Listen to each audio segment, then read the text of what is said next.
What I want to know is, like, in this process, of course, the first half of the journey was especially harder, I guess, because that's when you don't see the results compared in proportion to the efforts you put in. Was there some sort of a switch, some sort of an inflection point beyond which you said, you know what, I've got a grip, results are showing up, or at least I'm confident results will show up? Or was it always like a slow, tedious learning curve? No, it was not a tedious learning curve. It was very flat for a very long time and then just zoomed. What was that point and why that happened? Yeah, so look, I think we learned, the one good thing we had was time. Today founders don't have time. So we had time. So we spoke to every single customer. From speaking to every single customer, we realized Dr. Vaidya's is actually not an urban elite brand like we thought it would be. It's not a millennial brand. It's a Bharat brand that's increasing the accessibility of Ayurveda across this country, right?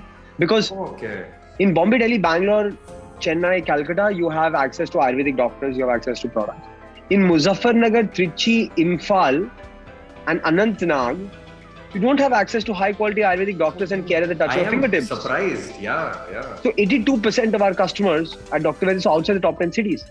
And when we understood that insight, we changed the brand, not changed the brand, but changed the way we communicated the brand. It was always Hindi, English first, lots of vernacular communication, wider range of products, and then we started scaling, right?